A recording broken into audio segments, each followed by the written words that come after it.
கிறிஸ்துவில் அன்புக்குரியவர்களே, திரித்துவ கர்த்தரின் நாமத்தில் பரிசுத்த ஞாயிறு காலை தொழுகைக்கு உங்களை மிக அன்போடு வாழ்த்தி வரவேற்கிறேன். வீடுகளிலே அமர்ந்து கருத்தோடு இந்த தொழுகையிலே பங்கு பெறுங்கள். கர்த்தர் இந்த தொழுகையின் வழியாக நம்மோடு கூட இடைபடட்டும். ஆண்டவரின் ஆசீர்வாதத்தை நாம் பெற்றுக்கொள்வதற்கு கர்த்தர் நமக்கு துணை செய்வாராக.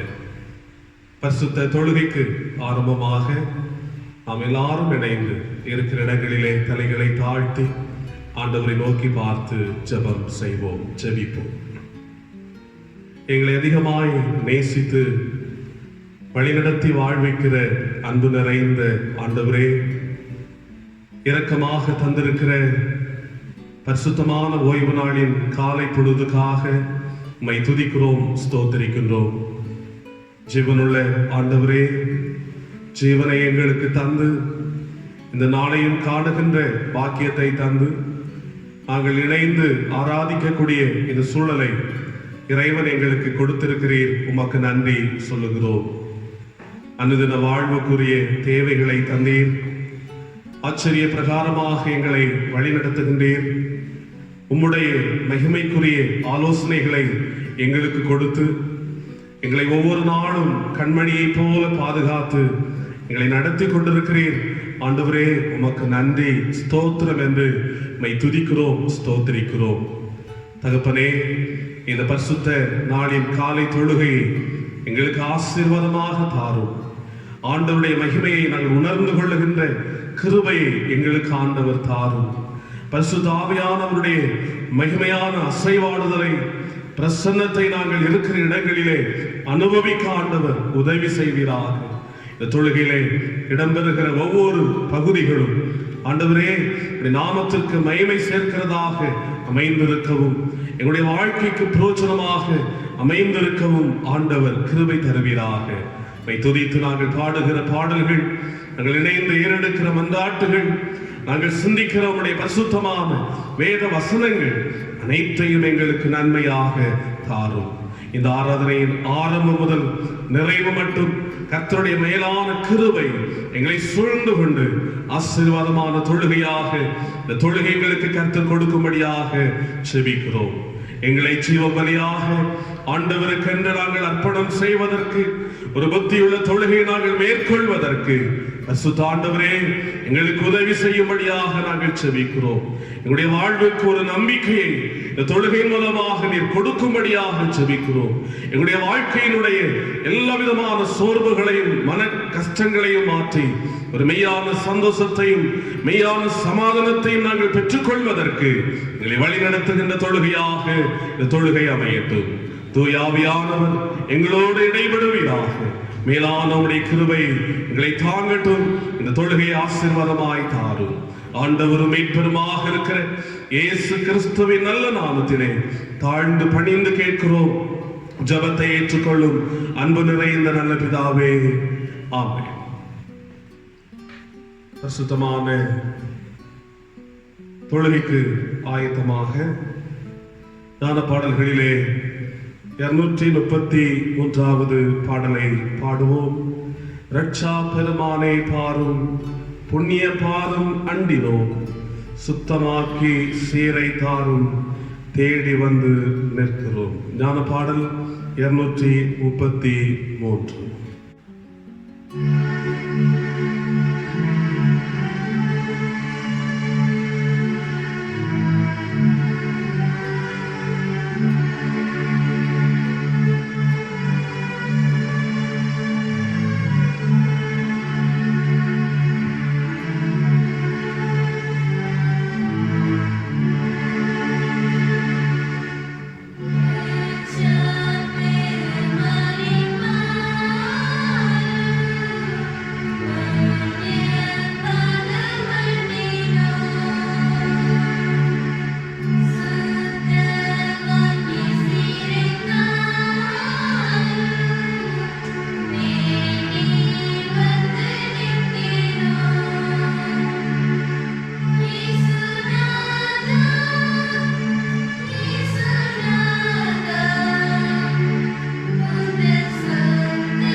வாசிக்கும்படியாக கொடுக்கப்பட்ட முதலாம் திருமுறை பாடம் யாத்ராகமம் 14ஆம் அதிகாரம் 15 முதல் 31 வரையுள்ள வசனங்கள்.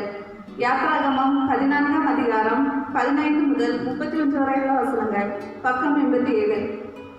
அப்பொழுது கர்த்தர் மோசேயை நோக்கி, நீ என்னிடத்தில் முறையிடுகிறது என்ன?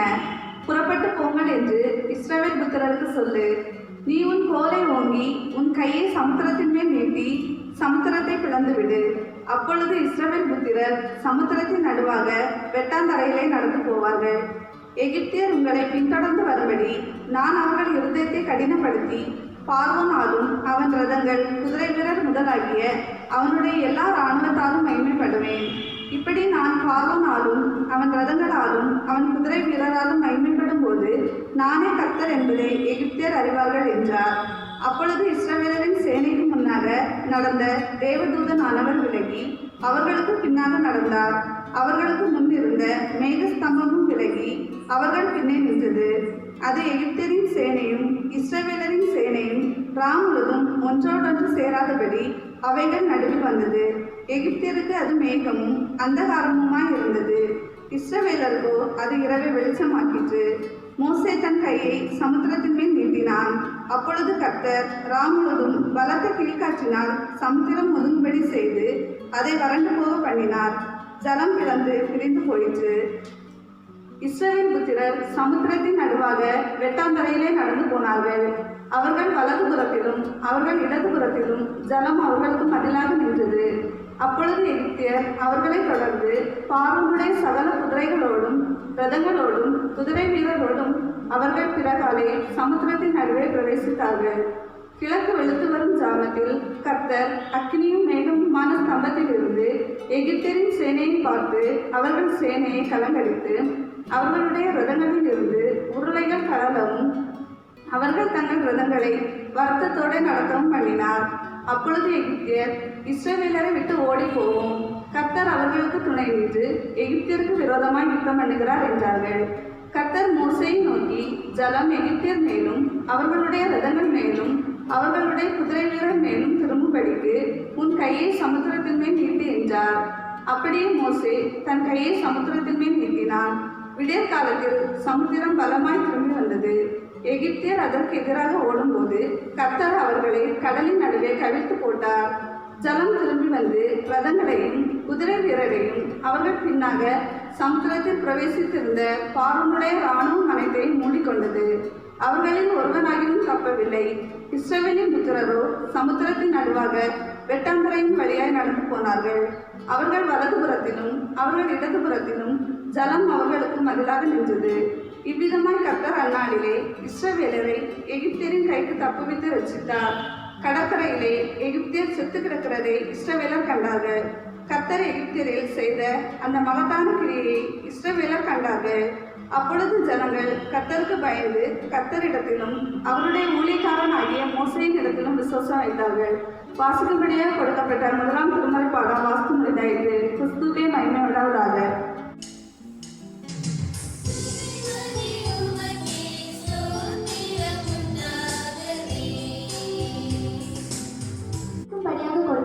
இரண்டாம் திருமறை பாடம் தீத்து 3ஆம் அதிகாரம் வசனங்கள் 3 முதல் 8 வரை. தீத்து 3ஆம் அதிகாரம் வசனங்கள் 3 முதல் 8 வரை. ஏனெனில் முற்காலத்திலே நாமும் புத்தியினரும் கீழ்ப்படியாதவர்களும் வழி தப்பி நடக்கிறவர்களும் பலவித இச்சைகளுக்கும் இன்பங்களுக்கும் அடிமைப்பட்டவர்களும் துர்குணத்தோடும் பொறாமையோடும் ஜீவனம் பண்ணுகிறவர்களும் பகைக்கப்படத்தக்கவர்களும் ஒருவரை ஒருவர் பகைக்கிறவர்களுமாய் இருந்தோம். நம்முடைய இரட்சகராகிய தேவனுடைய தயவும் மனுஷர் மேலுள்ள அன்பும் பிரசன்னமான போது நாம் செய்த நீதியின் கிரியைகளின் நிமித்தம் அவர் நம்மை இரட்சியாமல் தமது இரக்கத்தின் வழியே மறுஜென்ம முழுக்கினாலும் பரிசுத்த ஆவியருடைய புதிதாக்குதலினாலும் நம்மை இரட்சித்தார்.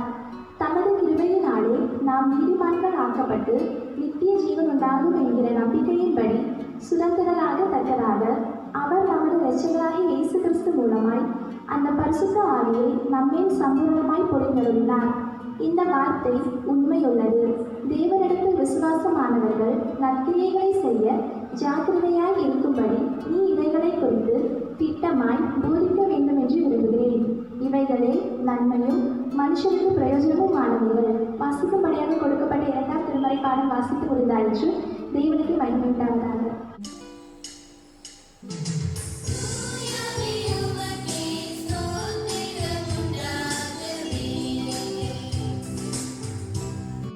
வாசிக்கும்படியாக கொடுக்கப்பட்ட நற்செய்தி பகுதி யோவான் 3ஆம் அதிகாரம் வசனங்கள் 1 முதல் 8 வரை. யோவான் 3ஆம் அதிகாரம் வசனங்கள் 1 முதல். யூதருக்குள்ளே அதிகாரியான நிக்கோதேமு எனப்பட்ட பரிசேயன் ஒருவன் இருந்தான். அவன் ராக்காலத்திலே இயேசுவினிடத்தில் வந்து, ரபி, நீ தேவனிடத்தில் இருந்து வந்த போதகன் என்று அறிந்திருக்கிறோம். ஏனெனில் ஒருவனும் தன்னுடனே தேவன் இராவிட்டால் நீ செய்கிற இப்படிப்பட்ட அற்புதங்களை செய்ய மாட்டான் என்றான். இயேசு அவனுக்கு பிரதியுத்தரமாக, ஒருவன் மறுபடியும் பிறவாவிட்டால் தேவனுடைய ராஜ்யத்தை காண மாட்டான் என்று மெய்யாகவே மெய்யாகவே உனக்கு சொல்லுகிறேன் என்றார். அதற்கு நிக்கோதேமு, ஒரு மனுஷன் முதிர்வயதாய் இருக்கையில் எப்படி பிறப்பான்? அவன் தன் தாயின் கர்ப்பத்தில் 2ஆம் தரம் பிரவேசித்து பிறக்கக்கூடுமோ என்றான். இயேசு பிரதியுத்தரமாக, ஒருவன் ஜலத்தினாலும் ஆவியினாலும் பிறவாவிட்டால் தேவனுடைய ராஜ்யத்தில் பிரவேசிக்க மாட்டான் என்று மெய்யாகவே மெய்யாகவே உனக்கு சொல்லுகிறேன். மாம்சத்தினால் பிறப்பது மாம்சமாயிருக்கும், ஆவியினால் பிறப்பது ஆவியாயிருக்கும். நீங்கள் மறுபடியும் பிறக்க வேண்டும் என்று நான் உனக்கு சொன்னதை குறித்து அதிசயப்பட வேண்டாம். காற்றானது தனக்கு இஷ்டமான இடத்திலே வீசுகிறது, அதன் சத்தத்தை கேட்கிறாய், ஆகிலும் அது இன்ன இடத்தில் இருந்து வருகிறதென்றும் இன்ன இடத்துக்கு போகிறதென்றும் உனக்கு தெரியாது. ஆவியினால் பிறந்தவன் எவனோ அவனும் அப்படியே இருக்கிறான் என்றார் என்பதே.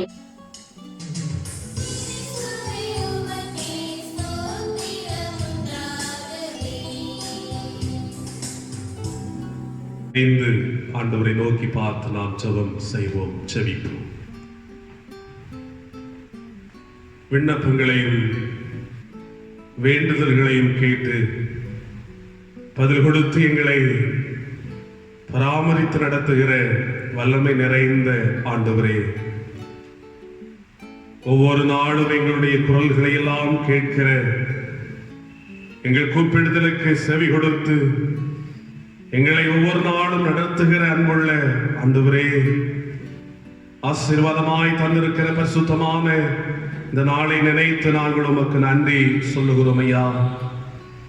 ஆண்டவருடைய சமூகத்திலே இல்லங்களில் இருந்து கடவுளை நோக்கி நாங்கள் பார்க்கிற போது, தெய்வமே, இந்த தொழுகையிலே நாங்கள் பங்கு பெறுகின்ற போது பரிசுத்தமல்ல ஆண்டவர் எங்களோடு கூட நீர் இடைபடும்படியாக நாங்கள் செபிக்கிறோம். ஆண்டவரே, ஒரு விஷயங்களை மன்னியும் என்று கேட்கிறோம். எங்களுடைய குற்றங்களையும் தவறுகளையும் உணர்ந்து ஆண்டவரே, நாங்கள் பாவம் செய்தவர்கள் என்பதை புரிந்து உம்முடைய பாதத்திலே மன்னிப்புக்காக நாங்கள் காலை பொழுதிலே கடந்து வருகிறோம். சுவாமி, நன்மை செய்கிறவன் இல்லை, ஒருவனாகிலும் இல்லை என்று சொல்லி இருக்கிறீர். தேவன் ஒருவரை தவிர நல்லவன் ஒருவனும் இல்லை என்று உம்முடைய வேதம் சொல்லுகிறது. ஆண்டவரே, எங்களை ஒவ்வொரு நாளும் பரிசோதித்து பார்த்து ஒரு புது பிறப்பை பெற்றுக் கொள்வதற்கு எங்களை ஒவ்வொரு நாளும் தகுதிப்படுத்திக் கொள்ளுகின்ற அனுபவத்தை ஆண்டவர் எங்களுக்கு நீர் கொடுப்பீராக. வேதனை உண்டாக்கும் வழி எங்களிடத்தில் உண்டோ என்று பார்த்து நித்தியமான வழியிலே நாங்கள் நடப்பதற்கு உம்முடைய துணையை பெற்றுக் கொள்வதற்கு எங்களை பலப்படுத்தும்படியாக நாங்கள் செபிக்கிறோம். தேவனே, பாவிகளாகி எங்கள் மேல் கிருபையாயிரும் என்று சொல்லி உம்மிடத்திலே மன்றாடுகிறோம்.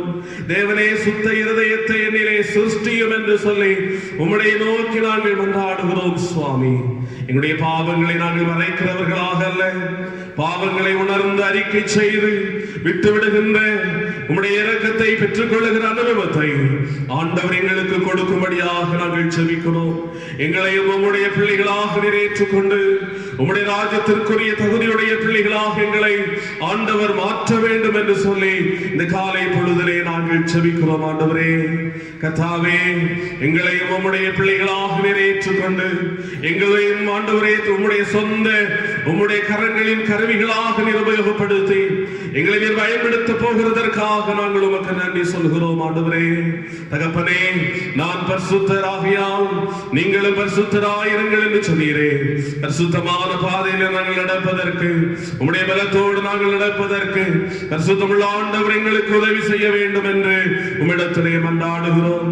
அருள் நிறைந்த ஆண்டவரே, எங்களுடைய வாழ்க்கையிலும் கர்த்தர் செய்திருக்கிற எல்லா நன்மைகளையும் நினைத்து நாங்கள் நன்றி சொல்கிறோம். எத்தனையோ கஷ்டங்களும் கண்ணீரும் வாழ்க்கையினுடைய நெருக்கங்களும் வாழ்க்கையின் சோதனைகளும் எங்களை சூழ்ந்த நேரங்களில் எல்லாம் ஆண்டவரே எங்களை பலப்படுத்தி எங்களை பாதுகாத்து எங்களுடைய வாழ்விற்கு நீர் போதுமானவராக இருந்து இக்கட்டு நாளிலே அரணான அடைக்கலமாக கோட்டையாக இருந்த அன்புக்காக, உம்முடைய அரவணைப்புக்காக, உம்முடைய ஆதரவுக்காக, நீர் எங்களை தப்புவித்து நடத்தின சகல விதமான உம்முடைய வல்லமையுள்ள செயல்களுக்காக நன்றியோடு நாங்கள் உம்மை துதிக்கிறோம், நன்றியோடு உம்மை ஸ்தோத்திரிக்கிறோம் ஆண்டவரே. ஆபத்து காலத்தில் நாங்கள் உம்மை கூப்பிட்ட பொழுது ஆண்டவரே எங்களுடைய கூப்பிடுதலை புறந்தள்ளாதபடிக்கு அவற்றிற்கெல்லாம் நீர் பதில் கொடுத்து வருகிறீரே ஆண்டவரே. அதற்காக உம்மை துதிக்கிறோம்.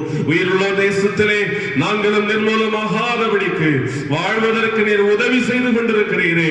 அதற்காக உமக்கு ஸ்தோத்திரம் ஆண்டவரே, ஸ்தோத்திரம் ஆண்டவரே. மை துதிக்கிறோம் ஆண்டவரே, மை மகிமைப்படுத்துகிறோம் கர்த்தாவே.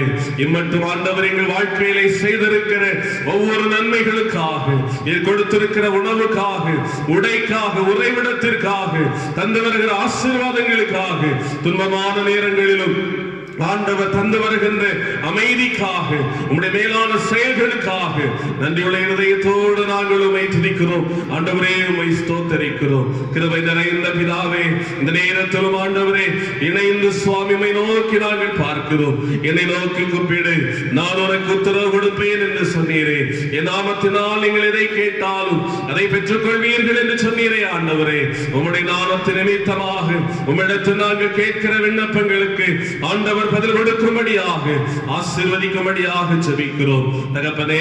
உலகத்தினுடைய பாதுகாவலுக்காக ஜெபிக்கிறோம், விடுதலையினுடைய வாழ்வுக்காக நாங்கள் ஜெபிக்கிறோம்.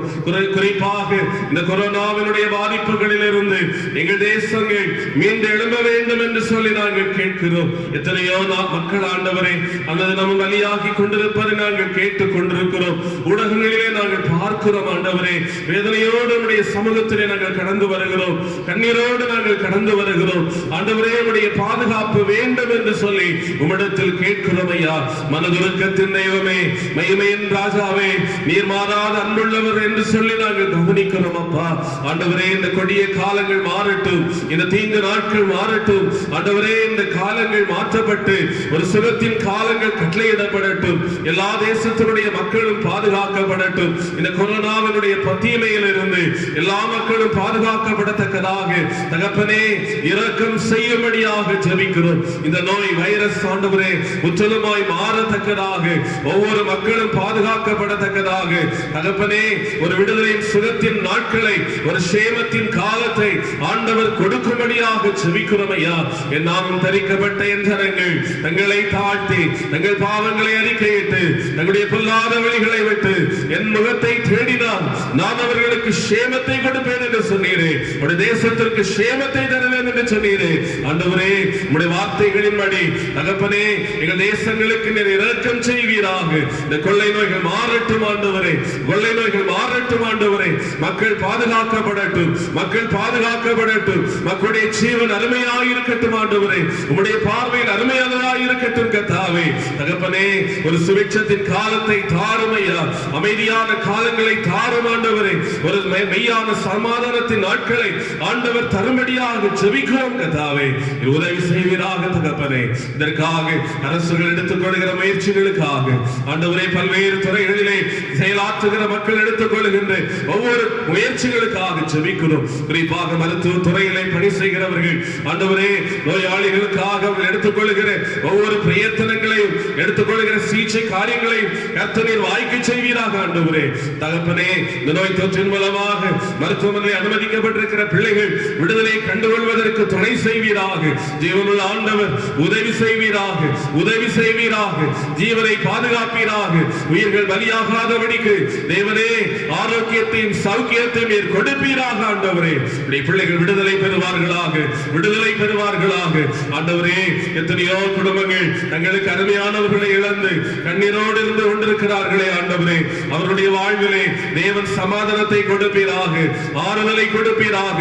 உலகம் கொடுக்க கூடாத ஒரு மெய்யான தேறுதலை அந்த பிள்ளைகளுக்கு ஆண்டவர் கொடுப்பீராக. அப்பா, அவருடைய கண்ணீரை எல்லாம் துடைத்தருளும் ஆண்டவரே. திக்கற்று போன காலத்திலே அடைக்கலமாய் இருப்பீராக ஆண்டவரே, தகப்பனாய் இருப்பீராக, அவர்களுக்கு தாயாக இருப்பீராக, நண்பனாய் சகோதரனாய் இருப்பீராக, அவர்களுக்கு உதவி செய்வீராக ஆண்டவரே. இன்னும் ஆண்டவரே, அனுதின வாழ்க்கையிலே தங்களுடைய உழைப்புகளை இழந்து, வேலை வாய்ப்புகளை இழந்து, வாழ்க்கையினுடைய தொழில்களின் காரியங்களிலே எந்த விதமான முன்னேற்றமும் இல்லாதபடிக்கு, வருமானம் இல்லாதபடிக்கு தவித்துக் கொண்டிருக்கிற எத்தனையோ ஜனங்கள் உண்டு அப்பா. வேலை வாய்ப்புகளை இழந்து நிற்கின்ற, பரிதாபத்தோடு காணப்பட்டுக் கொண்டிருக்கிற அடுத்த வாழ்வுக்காக, அடுத்த நிமிடத்திற்காக, அடுத்த நாளைக்காக, என்னுடைய குடும்பத்திற்காக என்ன செய்வேன் என்று சொல்லி ஏங்கிக் கொண்டிருக்கிற மக்கள் உண்டு ஆண்டவரே. அவருடைய வாழ்விலை சமாதானத்தை கொடு, வழிகளை திறந்து தாரும், கர்த்தர் இயல்பு காலங்களை கொடுத்தருளும். மகனே மகளே திடன்கள் என்று சொல்லி தைரியப்படுத்தும் அப்பா. வனாந்தரத்திலே வழியையும் அவாந்தர வழியிலே ஆறுகளை உண்டாக்குகிற ஆண்டவர் வழிகளை திறந்து கொடுக்கும்படியாக நாங்கள் ஜெபிக்கிறோம். தகப்பனே, உலகத்தின் அமைதிக்காகவும், உலகத்தின் பாதுகாப்புக்காகவும், ஒருமைப்பாட்டுக்காகவும் ஜெபிக்கிறோம். ஒவ்வொரு நாடுகளும் அது தங்கள் தங்கள் அருகிலே இருக்கிற நாடுகளை நேசித்து வாழுகின்ற கிருபைகளை தருவீராக ஆண்டவரே.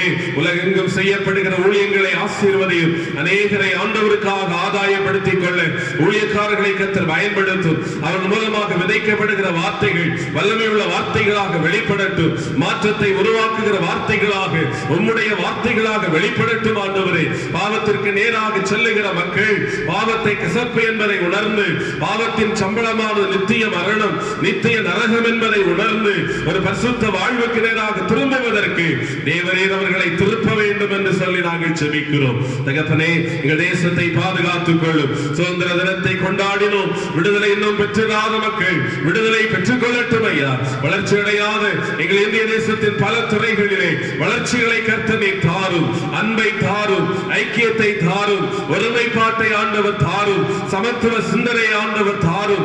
எல்லா மக்களுக்குரிய நன்மையான திட்டங்களை நிறைவேற்ற வேண்டும் என்கிற நல்ல எண்ணங்களை தலைவர்களுக்கு தாரும் ஆண்டவரே. தேசம் வளர்ச்சி அடையட்டும், பாதுகாக்கப்படட்டும். உம்முடைய பரிசுத்தமான கரங்களுக்குள்ளாக பாதுகாக்கப்பட்ட தேசமாக எங்கள் தேசம் வளரட்டும் ஆண்டவரே. பரிசுத்தம் நிறைந்த கர்த்தாவே, எங்கள் தென்னிந்திய திருச்சபைக்காக நன்றி சொல்கிறோம். எங்கள் பிரதம பேராயருக்காக, துணை பிரதம பேராயருக்காக நன்றி சொல்கிறோம் ஆண்டவரே.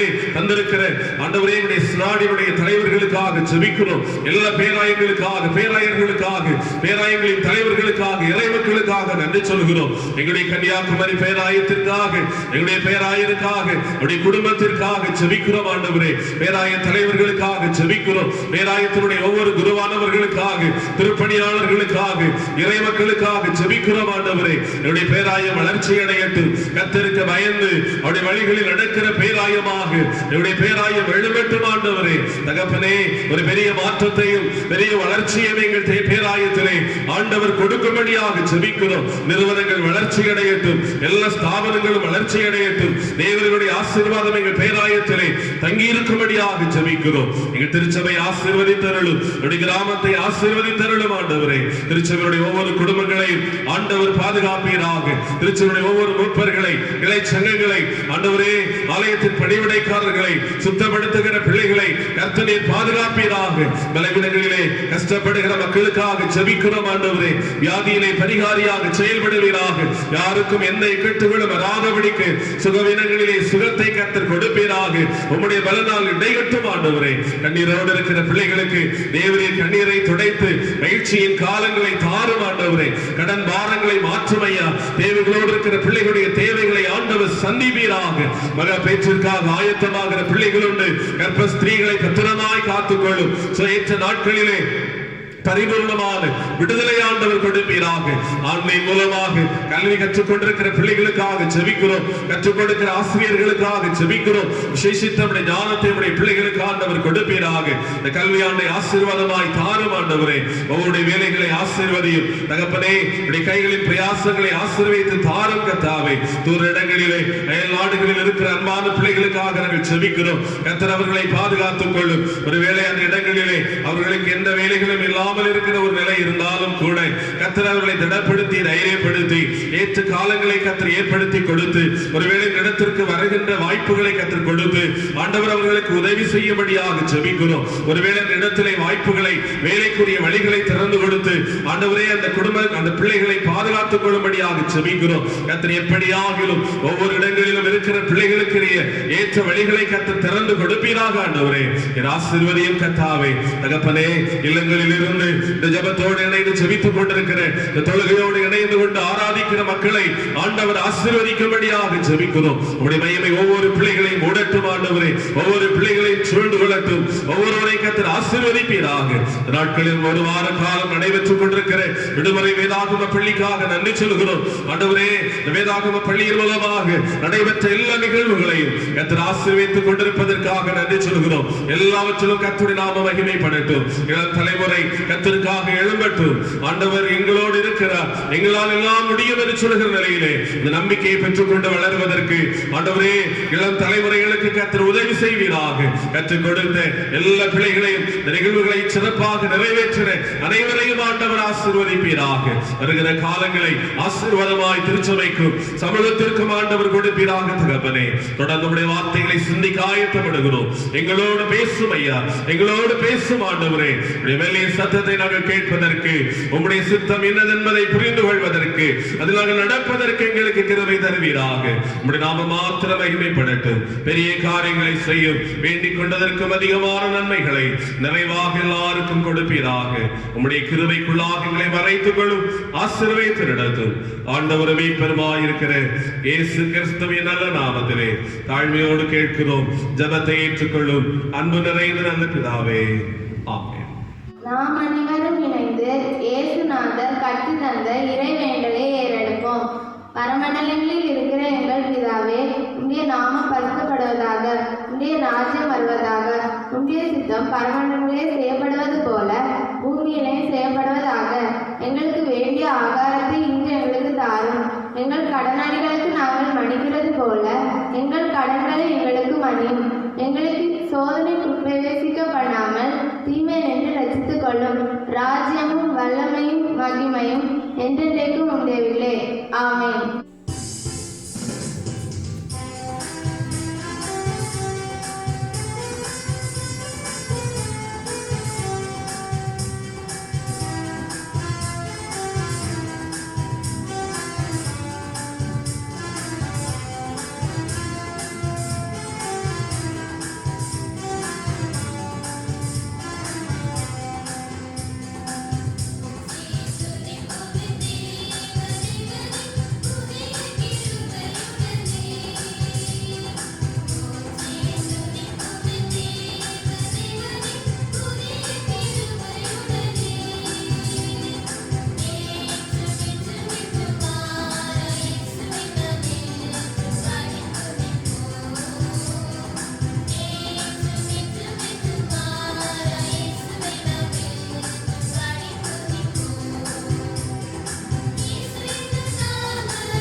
கிறிஸ்துவுக்குள் மிகவும் பிரியமான ஆண்டவருடைய பிள்ளைகளே,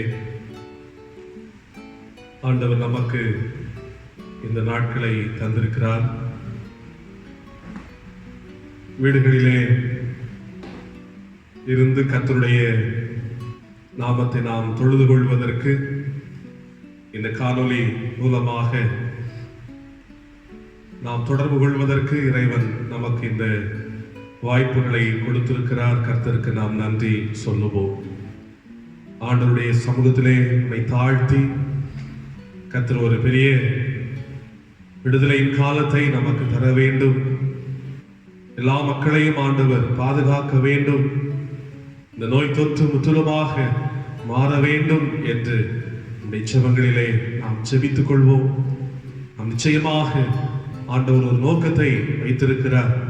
இந்த நோக்கம் நிறைவேற தேவனுடைய பாதுகாப்பு எல்லா மக்களுக்கும் கடந்து வர நம்முடைய மன்றாட்டுகளை வேகமாக்குவோம். கர்த்தர் ஒரு விடுதலையின் நாட்களை நமக்கு கொடுக்கட்டும். ஒரு சேமத்தின் காலத்தை கர்த்தர் நமக்கு தரட்டும். அவர் நமக்கு அடைக்கலமாக புகலிடமாக இருந்து நம்மை பாதுகாக்கட்டும். அந்த கடவுளை பற்றி கொள்வோம், அவரிடத்தில் ஜெபிப்போம். கர்த்தர் இந்த நாட்களை நமக்கு சமாதானமான காலங்களாக தந்து வருகிற நாட்களில் விடுதலையோடு ஆண்டவரை ஆராதிக்கின்ற அந்த வாய்ப்புகளையும் ஆண்டவர் நமக்கு கொடுப்பாராக. இந்த பரிசுத்த ஓய்வு நாளின் காலை பொழுதிலே உங்களோடு கூட கடவுளுடைய வார்த்தையை பகிர்ந்து கொள்ள கர்த்தர் கொடுத்த இந்த தருணத்தை நினைத்து கடவுளுக்கு நன்றி சொல்லுகிறேன். இந்த நாளிலும் நம்முடைய தென்னிந்திய திருச்சபை மூலமாக நமக்கு கொடுக்கப்பட்டிருக்கின்ற தியானத்தினுடைய கருப்பொருள் என்னவென்றால், ஞான ஸ்நானம், திருமுழுக்கு, பேப்டிசம் என்பதாகும். ஞான ஸ்நானம் அல்லது திருமுழுக்கு அல்லது ஆங்கிலத்தில் சொல்ல வேண்டுமானால் பேப்டிசம் என்று அந்த திரு அருட்சாதனம் சார்ந்த சிந்தனை தான் இன்று நமக்கு தரப்பட்டிருக்கின்றது. இந்த தியானத்தினுடைய பொருளை மையமாக கொண்டு திருமுழுக்கின் திருச்செய்தி என்கின்ற தலையங்கத்திலே சில கருத்துக்களை உங்களோடு கூட பகிர்ந்து கொள்ள விரும்புகிறேன்.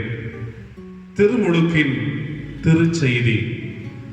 தியான வசனம் யோவான் 3ஆம் அதிகாரம் 5ஆம் வசனம். யோவான் 3:5. இயேசு பிரதியுத்தரமாக, ஒருவன் ஜலத்தினாலும் ஆவியினாலும் பிரவாவிட்டாலும் தேவனுடைய ராஜ்யத்தில் பிரவேசிக்க மாட்டான் என்று மெய்யாகவே மெய்யாகவே உனக்கு சொல்லுகிறேன்.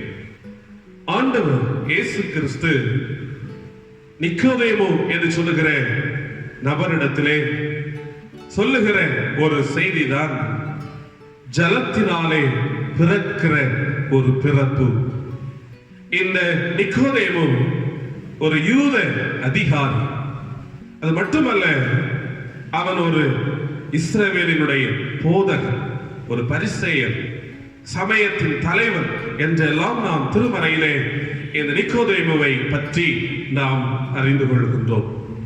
இப்படிப்பட்ட ஒரு போதகனாக அதிகாரியாக இருந்த நிக்கோதேமுவிடத்திலே ஆண்டவர் உரையாடுகிற போது தண்ணீரின் பிறப்பை பற்றி அவனிடத்திலே ஆண்டவர் இயேசு கிறிஸ்து சொல்லுகிறார்.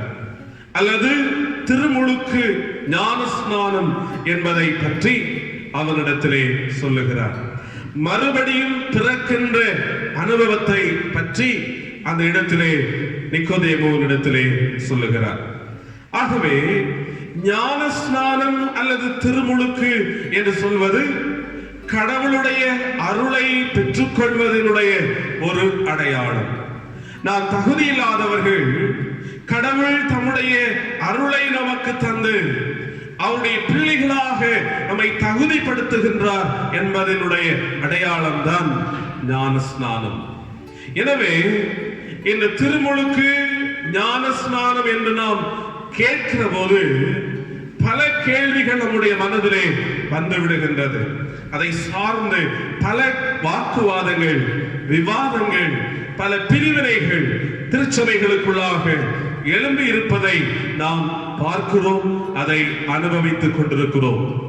திருமுழுக்கு அல்லது ஞான ஸ்நானம் என்பதை பெற்றுக்கொள்ளுகின்ற வழிமுறைகளை நாம் மாத்திரம் முக்கியப்படுத்துகிறோம். அதை சார்ந்து நாம் வாதிடுகின்றோம், அதை சார்ந்து நாம் பல தர்க்கங்களை மேற்கொள்ளுகிறோம், அதை சார்ந்து பிரிவினை என்று சொல்லுகின்ற சிந்தனைகளுக்கு நாம் உட்பட்டு விடுகின்றோம். மூழ்குவதோ தெளிப்பதோ குழந்தை பருவத்திலே பெற்றுக்கொள்வதோ வயதான நிலையிலே பெற்றுக்கொள்வதோ எந்த வழிமுறைகள் முக்கியமானது அல்ல. அந்த திருமுழுக்கு தருகின்ற திருச்செய்தி மிக மிக மிக முக்கியமானது. நம்முடைய வாழ்க்கையில் ஞானஸ்நானத்தினுடைய வழிகளை நாம் சிந்தித்து அதிலே நம்முடைய நேரங்களை கழிப்பதை விட அந்த ஞானஸ்நானத்தினுடைய செய்தி என்ன, அது என்னிடத்தில் எதிர்பார்க்கின்ற மேலான சிந்தனைகள் என்ன, என்னுடைய வாழ்வியலிலே திருமுழுக்கின் மூலமாக ஞானஸ்நானத்தின் மூலமாக என் ஆண்டவர் எதிர்பார்க்கின்ற காரியங்கள் என்னுடைய வாழ்க்கையிலே என்ன என்பதைத்தான் நாம் மிக அழுத்தமாக பார்க்க வேண்டும். அதற்கு நம்முடைய முழுமையான சிந்தனையை நாம் செவிசாய்க்க வேண்டும். அதற்கு நம்முடைய வாழ்க்கையை ஆயத்தப்படுத்த வேண்டும். 2 கருத்துக்களை திருமறையினூடாக உங்களோடு கூட பகிர்ந்து கொள்ள விரும்புகிறேன். திருமுழுக்கினுடைய திருச்செய்தி என்று சொல்லுகிற போது, ஒன்று, திருமுழுக்கு பெற்றவன் அல்லது ஞானஸ்நானம் பெற்றவன் இரட்சகராகிய இயேசுவை பெற்றிருக்க வேண்டும். திருமுழுக்கு பெற்றவன் இயேசுவை பெற்றிருக்க வேண்டும். திருமுழுக்கு பெற்றவன் இயேசுவை உடையவனாக இருக்க வேண்டும். கலாத்தியர் 3ஆம் அதிகாரம் 27ஆம் வசனத்தை படித்து பாருங்கள். இங்கே பவுல் கலாத்திய திருச்சபைக்கு சொல்லுகிற போது சொல்லுகிறார், ஏனெனில் உங்களில் கிறிஸ்துவுக்குள்ளாக ஞானஸ்நானம் பெற்றவர்கள் எத்தனை பேரோ அத்தனை பேரும் கிறிஸ்துவை தரித்துக் கொண்டீர்களே. பவுல் அந்த கலாத்திய சபைக்கு சொல்லுகிற போது சொல்லுகிறார், நீங்கள் ஞானஸ்நானம் பெற்றவர்கள், நீங்கள் திருமுழுக்கு பெற்றவர்கள், ஆனால் அதனுடைய செய்தி என்னவென்றால் நீங்கள் இரட்சகரை பெற்றுக் கொண்டவர்கள். அருமையானவர்களே, இந்த காலை பொழுதிலே நீங்கள் நம்மை கேட்டு பார்ப்போம். இரட்சகராகிய இயேசுவை நாங்கள் பெற்றிருக்கிறோமா? இரட்சகராகிய இயேசுவை எங்களுடைய வாழ்க்கையில நாங்கள் ஏற்றுக்கொண்டவர்களாக வாழ்கிறோமா? இயேசுவை போல வாழுகின்ற வாழ்க்கை எங்களுடைய வாழ்க்கையிலே இருக்கிறதா என்பதை நாம் கேட்டு பார்ப்பதற்கு, சிந்தித்து பார்ப்பதற்கு அழைக்கப்படுகிறோம். ஞானஸ்நானம் பெற்றுவிட்டோம், ஏதோ நாம் சொல்லுகின்ற அடிப்படையிலே திருமுழுக்கை நாம் பெற்றிருக்கிறோம், உண்மைதான். ஆனால் இரட்சகர் இயேசுவை பெற்றிருக்கிறோமா? இயேசுவை போல வாழுகின்ற வாழ்க்கையை நாம் பெற்றிருக்கிறோமா? இயேசுவை உடையவர்களாக நம்முடைய வாழ்க்கை இருக்கிறதா என்பதை யோசித்து பாருங்கள். திருமறையிலே அப்போஸ்தலர் 8ஆம் அதிகாரம் 26 முதல் 39 வசனங்களை நீங்கள் படித்து பாருங்கள். எத்தியோப்பியா தேசத்தினுடைய மந்திரி, அவன் ஆண்டவருடைய வேதத்தினுடைய வசனத்தை வாசிக்கிறான். குறிப்பாக ஏசாய தீர்க்கதரிசியின் புஸ்தகத்தில் இருக்கிற இயேசுநாதனுடைய பாடுகளை குறித்து அவர் வாசிக்கிறார். அந்த வார்த்தைகளை எல்லாம் பிலிப்புவின் மூலமாக அவர் கேட்டு அறிந்து கொள்ளுகிறார். இந்த வார்த்தைகள் இயேசுநாதரை பற்றினது. இயேசுநாதர் தன்னுடைய சரீரத்தை சிதைப்பதற்காக ஒப்புக் கொடுத்தார். அருவருக்கப்படத்தக்க ரூபமுடையவராக இருந்தார். அவரிடத்தில் அழகும் இல்லை, சௌந்தரியமும் இல்லை. அவர் துன்பத்தை சந்திக்கிற போது அடிக்கப்படுகிற ஆட்டை போல வாயை திறவாதிருந்தார். மை கத்தரிக்கிறவருக்கு முன்பதாக சத்தமிடாதிருக்கிற ஆட்டுக்குட்டியை போல நம்முடைய வாயை திறவாதிருந்தார். அவர் பாடுகளை ஏற்றுக்கொண்டார். இந்த பாடுகளை, அவமானங்களை அமைதியாக அவர் ஏற்றுக்கொண்டார். அவர் எனக்காக அத்தனை சிலுவையினுடைய மரணத்தை சந்தித்தார். அவர் உயிரோடு எழுந்தார் என்றெல்லாம் அந்த வார்த்தைகளை அந்த தேசத்தினுடைய எத்தியோப்பியா தேசத்தினுடைய மந்திரி ஏற்றுக்கொள்ளுகிறார், அறிந்து கொள்ளுகிறார். அந்த வார்த்தைகளை அறிகின்ற போது இயேசுவை பற்றியும் அவர் அறிந்து கொள்ளுகின்றார். இயேசுவை வாழ்க்கையிலே ஏற்றுக்கொள்ளுகிறார். அங்கே பிலிப்புவினிடத்தில் கேட்கிறார், தண்ணீர் இருக்கிறது, ஞானஸ்நானம் பெறுவதற்கு தடையிலேயே 2 பேரும் ஞானஸ்நானம் பெற்றுக் கொள்கிறார்கள். அந்த பிலிப்புவின் மூலமாக அந்த தேசத்தினுடைய மந்திரி, எத்தியோப்பியா தேசத்தின் மந்திரி ஞானஸ்நானம் பெற்றுக் கொள்கிறார். அந்த இடத்திலே அவன் சொல்லுகிற ஒரு வார்த்தை பாருங்கள், நீங்கள் இயேசு கிறிஸ்துவை முழு இருதயத்தோடு நீர் விசுவாசித்தால் தடையில்லை என்று சொல்கிறார். ஆகவே ஞானஸ்நானத்தினுடைய ஒரு செய்தி என்னவென்றால், திருமுழுக்கினுடைய ஒரு திருச்செய்தி என்னவென்றால், ஞானஸ்நானம் பெற்றவன், ஞானஸ்நானம் பெற்றுக் கொண்டிருக்கிறவன் இயேசுவை விசுவாசிக்கிறவனாக, இயேசு கிறிஸ்துவை முழு இருதயத்தோடு ஏற்றுக்கொண்டவனாக அவன் வாழ வேண்டும். இயேசுவுக்காக வாழ வேண்டும். இயேசுவை போல வாழுகின்ற வாழ்க்கை அவனிடத்தில் இருக்க வேண்டும் என்பதுதான் ஆண்டவருடைய வார்த்தை நமக்கு சொல்லுகிற செய்தி. அன்புக்குரியவர்களே, திருமுழுக்கின் அடிப்படையிலே சண்டையிடுவது ஏற்புடையது அல்ல. திருமுழுக்கின் அடிப்படையிலே பிரிந்து கொண்டு வாழ்ந்து கொண்டிருப்பது ஏற்புடையது அல்ல. திருமுழுக்கு சொல்லுகிற இரட்சகரை ஏற்றுக்கொண்டு வாழ்வது மிக மிக முக்கியமானது. ஆகவே தான் பவுல் அந்த கொரிந்து திருச்சபைக்கு கண்டிப்போடு எழுதுகிறார். காரணம், கொரிந்து திருச்சபையிலே பிரிவினைகள் இருந்தது. எதன் பேரிலே? ஞானஸ்நானத்தின் பேரிலே. நான் பவுலை சார்ந்தவன், நான் கிறிஸ்துவை சார்ந்தவன், நான் அப்போலோவை சார்ந்தவன், நான் கேபாவை சார்ந்தவன் என்று பல பிரிவுகள் திருச்சபைக்குள்ளாக இருந்தது. எது நிமித்தமாக? ஞானஸ்நானத்து நிமித்தமாக பிரிவினைகள் அங்கே இருந்தது. பவுல் சொல்லுகிறார், கிறிஸ்து பிரிந்திருக்கிறாரா? கிறிஸ்து பிரிந்திருக்கிறாரா? அந்த திருச்சபைக்கு அழுத்தமாக அவன் சொல்லுகின்ற செய்தி, பிரிவினைகள் வேண்டாம், வாக்குவாதம் வேண்டாம், ஐக்கியம் தேவை. கிறிஸ்துவோடு இணைந்து வாழுகின்ற வாழ்க்கை தேவை. அந்த 1 கொரிந்தியர் 1ஆம் அதிகாரம் 30ஆம் வசனத்திலே படித்து பாருங்கள். சொல்லுகிறார், கிறிஸ்துவுக்கு உட்பட்டு வாழுகின்ற வாழ்க்கை தேவை என்று அவர் சொல்லுகிறார். நான் ஞானஸ்நானம் கொடுப்பதற்கு கிறிஸ்து என்னை அனுப்பவில்லை, சுவிசேஷத்தை பிரசங்கிப்பதற்காக நான் அனுப்பப்பட்டேன். அவர் சொல்லுகிறார், ஒரு சிலருக்கு தான் நான் ஞானஸ்நானம் கொடுத்தேன். ஒருவேளை கிறிஸ்துவுக்கும் காயுவுக்கும் ஸ்தேவானுடைய குடும்பத்திற்கு மாத்திரமே நான் ஞானஸ்நானம் கொடுத்தேன், இன்னும் சிலருக்கு நான் கொடுத்தேனோ இல்லையோ என்பதை அறியேன் என்று சொல்லிவிட்டு பவுல் சொல்லுகிறார், சிலுவையை பற்றி சொல்லுவதற்கு, சிலுவை நாதரை பற்றி சொல்லுவதற்கு, அவரை பற்றி பிரசங்கிப்பதற்கு நான் அனுப்பப்பட்டேன் என்று சொல்வதை நாம் படிக்கிறோம். அன்புக்குரியவர்களே, ஞானஸ்நானம் முக்கியமானதுதான். அதைவிட முக்கியமானது அந்த ஞானஸ்நானம் சொல்லுகிற செய்தியாகிய இரட்சகர் இயேசுவை முழு மனதோடு ஏற்றுக்கொண்டு வாழ்வது மிக மிக அவசியமானது. ஆகவே நம்முடைய வாழ்க்கையை யோசித்து பார்ப்போம். என்னிலே இயேசு வாழ்கிறாரா? என்னிலே வாழுகின்ற இயேசுவுக்கு முழு மனதோடு நான் அவருக்கு இடமளித்துக் கொண்டிருக்கிறேனா? முழு மனதோடு அவரை நேசிக்கிறேனா? முழு மனதோடு அவரை விசுவாசிக்கிறேனா? இயேசுவானவருக்கு நான் விருப்பமில்லாத காரியங்களிலே எத்தனை தரமோ நான் ஈடுபட்டு இருக்கிறேனே. ஆண்டவரே, என்னுடைய வாழ்க்கையில நான் உணர்ந்து கொள்கிறேன், நான் இயேசுவை ஏற்றுக்கொண்டவனாக வாழ்வதற்கு என்னை ஒப்புக் கொடுக்கிறேன் என்று சொல்லி இந்த காலை பொழுதிலே நம்மை கர்த்தருடைய சமூகத்திலே கொடுப்போமானால் நிச்சயமாக நாம் பெறுகின்ற திருமுழுக்கு, நாம் பெற்றிருக்கிற திருமுழுக்கு அது அர்த்தமுள்ள ஒன்றாக இருக்கும் என்பதிலே சந்தேகமில்லை. திருமுழுக்கின் திருச்செய்தி என்னவென்றால், திருமுழுக்கு பெற்றவன் இரட்சகராகிய இயேசுவை பெற்றுக் கொண்டிருக்க வேண்டும். இரண்டாவது, திருமுழுக்கு பெற்றவன் எதை பெற்றுக் கொண்டிருக்க வேண்டும்? திருமுழுக்கினுடைய திருச்செய்தி என்ன சொல்லுகிற போது, திருமுழுக்கு பெற்றவன் ரட்சிப்பை பெற்றிருக்க வேண்டும். இரட்சகர் இயேசுவை நான் பெற்றிருக்கிறேன், இரட்சகராகிய இயேசு கிறிஸ்துவை முழுமனதோடு நான் விசுவாசிக்கிறேன், இரட்சகராகிய இயேசு கிறிஸ்துவினுடைய விருப்பத்தின்படி நான் வாழ்கிறேன் என்று சொல்லுகிற போது ரட்சிப்பை நான் பெற்றிருக்க வேண்டும். பாதி பாவம் பாதி பரிசுத்தம் என்பது ரட்சிப்பு அல்ல. நம்முடைய வாழ்க்கையிலே ஒரு முழுமையாக பரிசுத்தத்தோடு வாழுகின்ற ரட்சிப்பினுடைய அனுபவத்திலே நிலைத்திருக்கின்ற அனுபவம் நமக்கு தேவை. தீத்து 3ஆம் அதிகாரம் 5ஆம் வசனத்திலே படித்து பாருங்கள். நாம் செய்த நீதியின் கிரியைகளின் நிமித்தம் அவர் நம்மை ரட்சியாமல் தமது இரக்கத்தின்படியே மறுஜன்மம் ஒழுக்கினாலும் பரிசுத்த ஆவியினுடைய புதிதாக்குதலினாலும் நம்மை ரட்சித்தார்.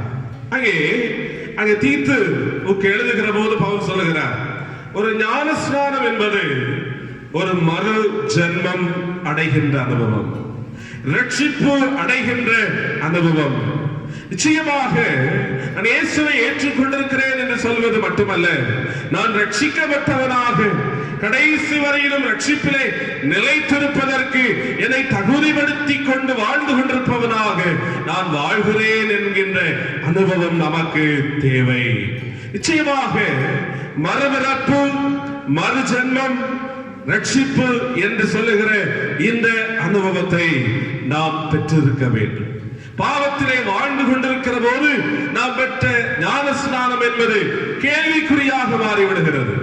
நாம் ரட்சிப்பை விட்டு தூரமாக வாழ்ந்து கொண்டிருக்கிற போது நாம் பெற்றுக் கொண்டிருக்கிற அந்த திருமுழுக்கு என்பது கேள்விக்குரிய ஒன்றாக மாறிவிடுகிறது. ஆகவே ஒவ்வொரு கிறிஸ்தவரும் ஞான ஸ்நானத்தை பெற்றிருக்கிற போது நான் ரட்சிப்பை பெற்றவனாக வாழ்கிறேனா, நான் கடைசி வரையிலும் இந்த ரட்சிப்பை காத்துக் கொள்வதற்கு உரிய தகுதியுடைய ஒரு வாழ்க்கை நான் வாழ்கிறேனா என்பதை நாம் யோசித்து பார்க்க அழைக்கப்படுகிறோம்.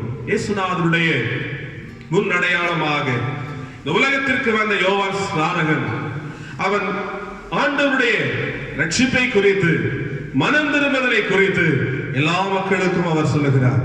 மனம் திரும்புங்கள், பரலோக ராஜ்யம் சமீபித்திருக்கிறது என்று சொல்லுகிறார்.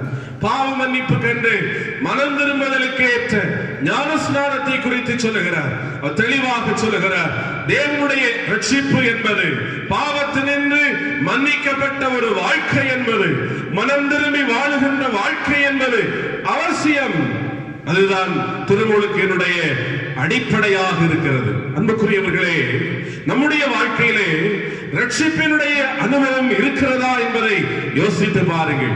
திரளான மக்கள் ஞான ஸ்நானம் பெறுவதற்காக யோவான் ஸ்நானகரிடத்திலே வருகிறார்கள். அப்பொழுதுதான் அவர் கோபப்படுகிறார். ஞான ஸ்நானம் என்பது அடையாளம் அல்ல, ஒரு சடங்காச்சாரம் அல்ல, வெளிப்படையாக பெற்றுக் கொள்ளுகின்ற ஏதோ ஒரு அடையாளமாக, சடங்காக நடத்தப்படுவதல்ல. நீ பாவத்திலிருந்து மீட்பை பெற்றிருக்கிறாயா? நீ மனம் திரும்புகின்ற அனுபவத்தை பெற்றிருக்கிறாயா? நீ ரட்சிக்கப்பட்டவனாக உன்னுடைய வாழ்க்கையை மாற்றியிருக்கிறாயா என்று அங்கே யோவான் ஸ்நானகன் தன்னிடத்தில் வந்த மக்களை பார்த்து கேட்கிறார். அப்பொழுதுதான் அவர்கள் சொல்லுகிறார்கள், ஐயா, நாங்கள் என்ன செய்ய வேண்டும்? ஜனங்கள் கேட்கிறார்கள், என்ன செய்ய வேண்டும்? போர்ச்சேவர்கள் கேட்கிறார்கள், நாங்கள் என்ன செய்ய வேண்டும்? ஆயக்காரர்கள் கேட்கிறார்கள், ஐயா, நாங்கள் என்ன செய்ய வேண்டும்? அன்புக்குரியவர்களே, ஞான ஸ்நானத்தினுடைய சாரம்சமாக இருக்கிற ரட்சிப்பை பெற்றுக் கொண்டவர்களாக வாழ வேண்டும். அங்கே யோவான் ஸ்நானகன் தெளிவாக அந்த மக்களுக்கு ஆலோசனை சொல்லுகிறார். ரட்சிக்கப்பட்டவன் கனியை வெளிப்படுத்த வேண்டும். ரட்சிக்கப்பட்டவன் ஆண்டவர் எதிர்பார்க்கின்ற நல்ல கனியுடைய வாழ்க்கையை அவன் வாழ வேண்டும். ரட்சிக்கப்பட்டவன் என்று சொல்லுகிற போது, அல்லது ஞானஸ்நானம் பெற்றவன் என்று சொல்லுகிற போது, நான் ஏனோ தானோ என்று வாழுகின்ற வாழ்க்கை அல்ல. என்னுடைய சாட்சி, என்னுடைய வாழ்க்கை இந்த சமூகத்திற்கு முன்பதாக அது ஒரு மாதிரியாக இருக்க வேண்டும், உதாரணமாக இருக்க வேண்டும், ஒரு அடையாளமாக இருக்க வேண்டும். நிச்சயமாக ஆண்டவர் அதை எதிர்பார்க்கின்றார். அந்த மக்களை பார்த்து சொல்லுகிறார், இல்லாதவர்களுக்கு கொடுங்கள்.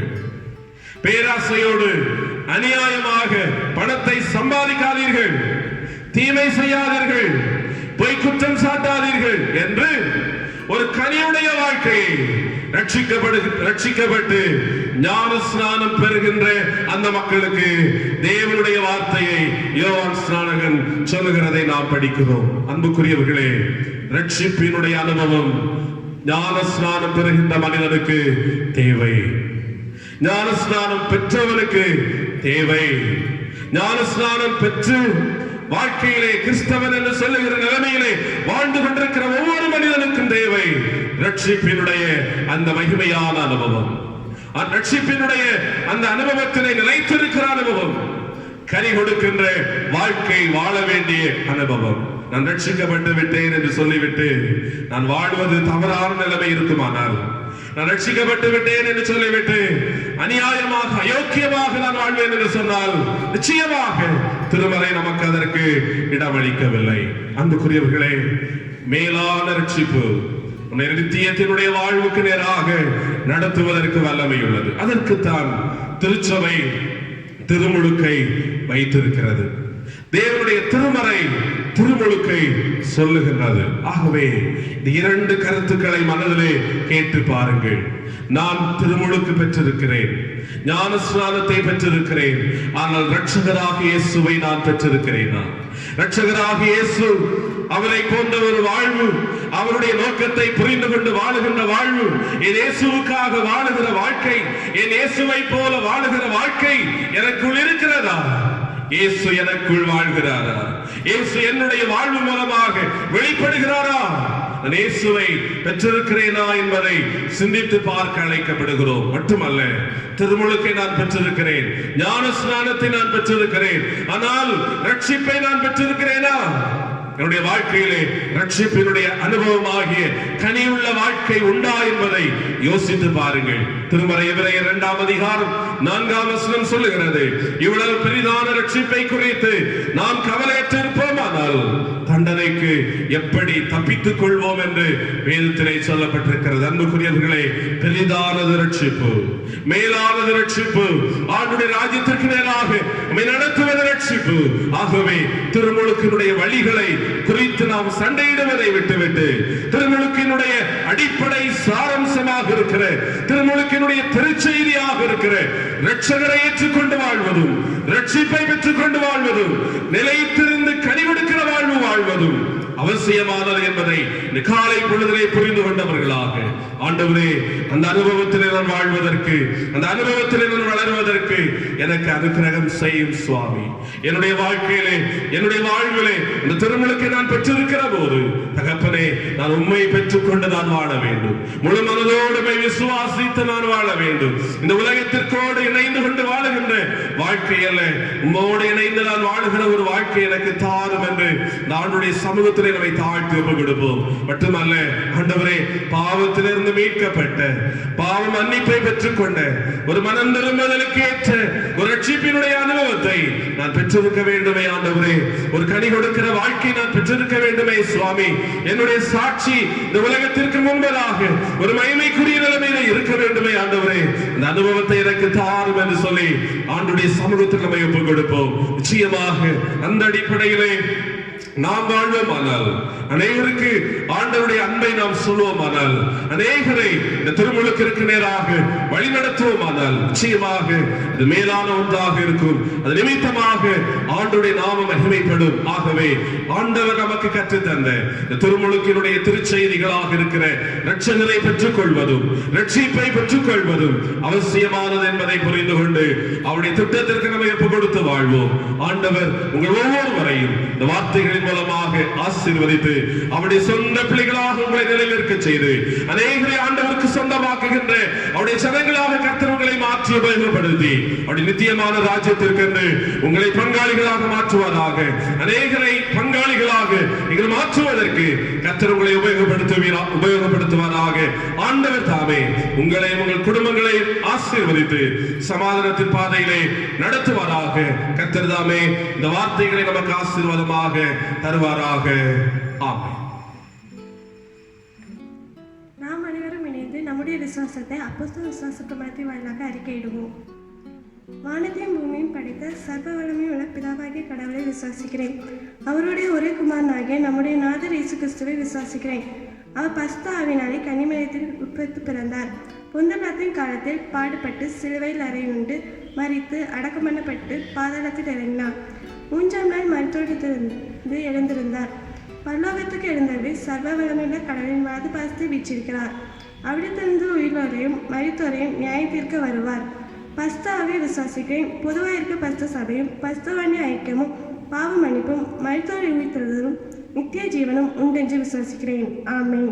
ஆராதனைக்கு நிறைவாக கீர்த்தனைகளிலே 365வது பாடலை பாடுவோம். என்னையன் ஆனந்தம், என்னையன் ஆனந்தம், சொல்லக்கூடாதே மன்னன் கிறிஸ்து என் பாவத்தை எல்லாம் மன்னித்து விட்டாரே. கீர்த்தனை 365.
பார்த்து ஜெபம் செய்வோம்.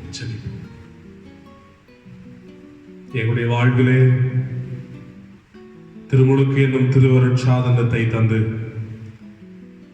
அதனுடைய மேலான சாரம்சமாகிய திருச்செய்தியை எங்களுக்கு கற்றுக் கொடுத்த எங்கள் அன்பின் கடவுளே, திருமுழுக்கை பெற்றுக் கொள்ளுகின்ற வழிகளை அல்ல, திருமுழுக்கு ஒரு சடங்கு என்று சொல்லுகிற நிலைமையிலே கருதுகின்ற அனுபவம் அல்ல, திருமுழுக்கு அல்லது ஞானஸ்நானம் என்பது நாங்கள் இரட்சகராக இயேசுவை பெற்றுக்கொண்டு வாழ்வது, ரட்சிப்பை பெற்றுக்கொண்டு வாழ்வது, ஒரு கனியுள்ள வாழ்வை வாழ்ந்து காட்டுவது என்பது முக்கியமானது என்பதை புரிந்து கொண்டு ஆண்டவரே, அந்த அனுபவத்தை நாங்கள் வாழ்வதற்கும் என்னுடைய குடும்பங்களை வளர்ப்பதற்கும் வழிநடத்துவதற்கும் அநேகரை ஆண்டவருக்கு நேராக வழிநடத்தி செல்வதற்கும் கர்த்தர் எங்களுக்கு உதவி செய்ய வேண்டும் என்று மன்றாடுகிறோம். சுவாமி தகப்பனே, இந்த பரிசுத்தமான தொழுகை எங்களுக்கு ஆசீர்வாதமாக தந்ததற்காக நாங்கள் உமக்கு நன்றி சொல்கிறோம். எங்களோடு கூட நீர் இடைப்பட்டதற்காக நன்றி சொல்கிறோம். எங்களோடு கூட கர்த்தனை செயல்பட்டதற்காக, நீர் பேசினதற்காக, உம்முடைய மெல்லிய சத்தத்தை நாங்கள் கேட்பதற்கு ஆண்டவர் எங்களுக்கு உதவி செய்ததற்காக நன்றியோடு நாங்கள் உம்மை துதிக்கிறோம். ஐயா, நீ சர்வ வல்லமையுள்ள கர்த்தர், நீ சர்வ வல்லமையுள்ள ஆண்டவர், நீர் மகிமையான காரியங்களை செய்கிறவர், நீர் மகத்துவமான காரியங்களை செய்கிறவர். ஆண்டவரே, நீர் எங்களோடு கூட இடைப்பட்டதற்காக நன்றி சொல்கிறோம். கர்த்தாவே தகப்பனே, இந்த வார்த்தைகளை கேட்டு இந்த தொழுகையோடு இணைந்து கர்த்தரை ஆராதித்துக் கொண்டிருக்கிற ஒவ்வொருவரை கர்த்தர் கவனித்து பாரும். அப்பா, மனிதன் முகத்தை பார்ப்பார், உள்ளங்களை பார்க்கிறவர் நீர். ஆண்டவரே, உணர்வுகளை அறிந்திருக்கிறவர் நீர். கர்த்தாவே, பிள்ளைகளுடைய எந்தெந்த சூழ்நிலைகளில் இருக்கிறார்களோ ஆண்டவரே, பிள்ளைகளை கர்த்தர் விடுதலைப்படுத்தி வாழ்வு கொடுத்து, மகனே மகளே கலங்காதே, நான் உன்னோடு இருக்கிறேன் என தைரியப்படுத்தி பிள்ளைகளை கர்த்தர் ஆசீர்வதிக்கும்படியாக ஜெபிக்கிறோம். கேட்ட சத்தியத்தின் அடிப்படையிலே ரட்சகராக இயேசுவை முழு மனதோடு ஏற்றுக்கொண்டு வாழ்பவர்களாக, ரட்சிப்பிலே முழுமையாக நிலைநிற்பவர்களாக, ரட்சிப்பினுடைய அனுபவமாகிய கனி கொடுக்கிற வாழ்க்கை வாழுகிறவர்களாக பிள்ளைகளை கர்த்தர் பயன்படுத்தும்படியாக நாங்கள் ஜெபிக்கிறோம். இந்த அனுபவத்திலே எல்லாரும் வளர்வதற்கு ஆண்டவர் துணை தாரும். கர்த்தாவே, பரிசுத்தம் நிறைந்த அன்பின் நல்ல தகப்பனே, எல்லா மக்களையும் கர்த்தர் ஆசீர்வதியும். ஆண்டவரே, எங்களுக்கு முன்பதாக இருக்கிற நாட்களை நன்மையாக தாரும். கர்த்தாவே, உம்முடைய கரங்கள் எங்களோடு கூட இருக்கட்டும். உம்முடைய பாதைகளை எங்களுக்கு காண்பித்து தாரும். உம்முடைய போதனைகளை எங்களுக்கு கற்றுக் கொடும். ஆண்டவரே, வழிகளை திறந்து கொடுமையா, வழிகளை திறந்து தாரும். ஆண்டவரே, விடுதலையின் வாழ்வை தாரும். ஐயா, சமாதானத்தின் காலத்தை தாரும். ஆண்டவரே, அனுபவத்தை நாங்கள் வாழ்வதற்கு எங்களுக்கு உதவி செய்வீராக. வருகிற நாட்கள் உம்முடைய கரத்தின் மூலமாக ஆசீர்வாதங்களை சுதந்திரித்துக் கொள்கிற காலங்களாக அமையட்டும். எங்களுடைய ஆவிக்குரிய வாழ்க்கையை நாங்கள் செம்மையாய் அமைத்துக் கொள்வதற்கு ஆண்டவர் எங்களுக்கு துணை தாரும். உம்முடைய பரிசுத்த பிரசன்னம் எங்களோடு கூட இருப்பதற்காக நன்றி சொல்கிறோம். ஆண்டவரே, தொடர்ந்து பெரிய காரியங்களை செய்யும், காத்துக்கொள்ளும். இந்த ஆராதனையை ஆண்டவரே பங்கெடுத்து ஒவ்வொரு பகுதிகளில் நிறைவேற்றின மக்களையும் ஆண்டவர் ஆசீர்வதித்தருளும். வருகிற காலங்களை ஆண்டவரே உம்முடைய அருளினாலே, உம்முடைய ஆற்றலினாலே எங்கள் மகிழ்ச்சியோடு காண்பதற்கு ஆண்டவர் எங்களுக்கு உதவி செய்வீராக. இற்குடையிலும் பலப்படுத்தும் பெரிய காரியங்களை செய்யும் பிள்ளைகளை கர்த்தர் ஆசீர்வதிப்பீராக. உமக்காக எழும்பத்தக்கதாக, உமக்காக பிரகாசிக்கத்தக்கதாக, உமக்காக சாட்சியாக நிற்கத்தக்கதாக ஆண்டவரே எல்லாருக்கும் நிற்கிறதை தாரும். அப்பா, ரட்சகராக இயேசுவை விட்டு விடாதபடிக்கு, ரட்சிப்பை விட்டு விடாதபடிக்கு ஆண்டவரே அதிலே நிலைத்திருப்பவர்களாக ஒவ்வொருவரும் வாழ்வதற்கு உதவி செய்யும். கர்த்தாவே, நித்தியமான ராஜ்யத்திற்கு என்று எங்களை ஆயத்தப்படுத்திக் கொள்ள, அநேகரை ஆயத்தப்படுத்த பிள்ளைகளுக்கு ஆண்டவர் துணை தாரும். சுவாமி, சமாதானத்தோடு அனுப்பும், பெரிய காரியங்களை செய்யும். இயேசுவின் நாமத்தில் மன்றாடுகிறோம். ஜெபத்தை ஏற்று எங்களை ஆசீர்வதித்தருளும். அன்பு நிறைந்த தூய பிதாவே, ஆமென்.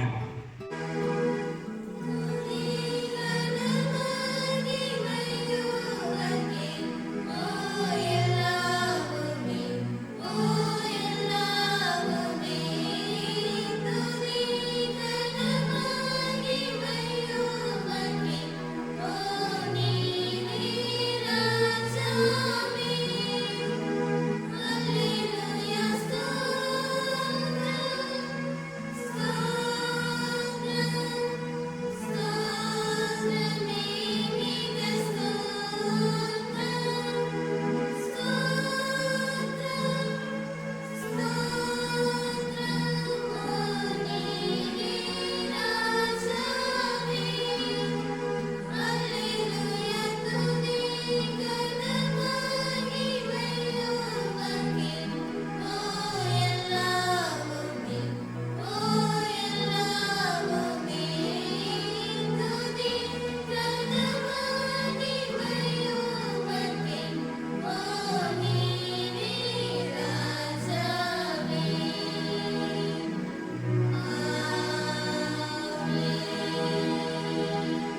இறையாசியை பெற்றுக்கொள்வோம்.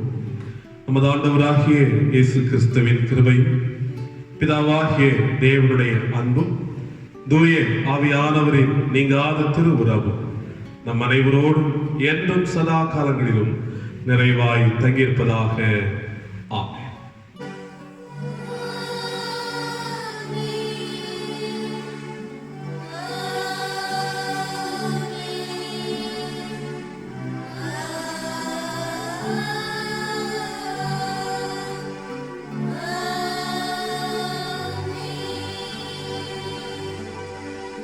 கர்த்தர் உங்களோடு இருப்பாராக. சமாதானத்தோடு சேர்ந்து வாழுங்கள். ஆமென்.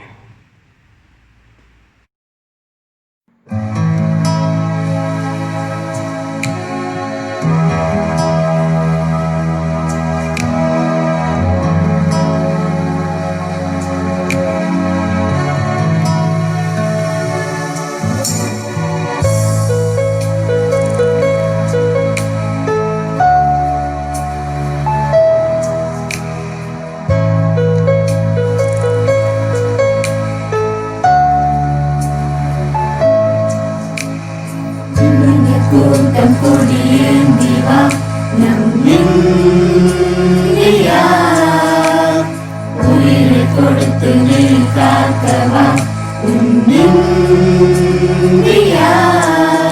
வந்தே மாதரம் வந்தே மாதரம் வந்தே மாதரம் வந்தே மாதரம் வந்தே மாதரம் வந்தே மாதரம் வந்தே மாதரம். உனக்காகவே உயிர் வாழ்கிறேன், உன்னை காக்கவே உயிர் தருகிறேன். வந்தே மாதரம் வந்தே மாதரம் வந்தே மாதரம் வந்தே மாதரம். இமயம் முதல் குமரி வரை மொழிகள் பலதான், இனங்கள் பலதான், இருந்தும் நினைவோம் அகிலம் சொல்லும் அமைதி நாடு அன்பை விதைப்போம்.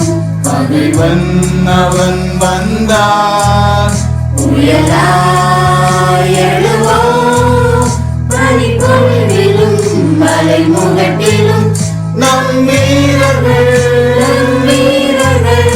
உயிர் கொடுத்துதான் நம்மை காப்பதான் நாம் வாழ்கிறோம். பனிப்பொழிவிலும் மலை முகட்டிலும் நம் வீரர்கள் உயிர் கொடுத்துதான் நம்மை காப்பதான் நாம் வாழ்கிறோம். வந்தே மாதரம் வந்தே மாதரம் வந்தே மாதரம் வந்தே மாதரம்.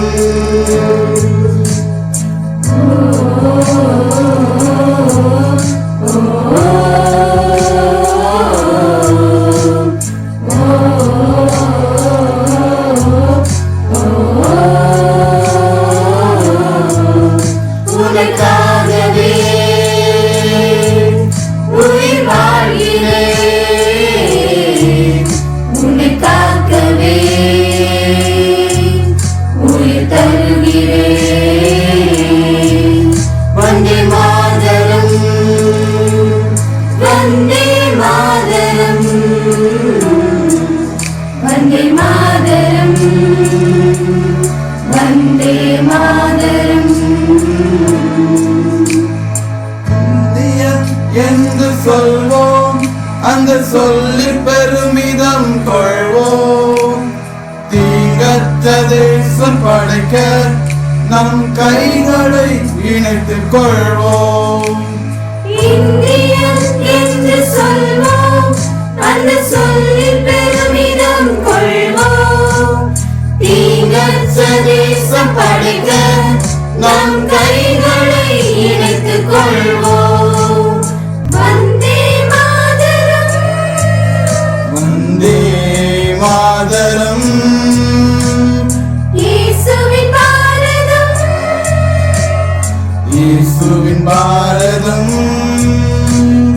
வந்தே மாதரம், வந்தே மாதரம், இயேசுவின் பாரதம், இயேசுவின்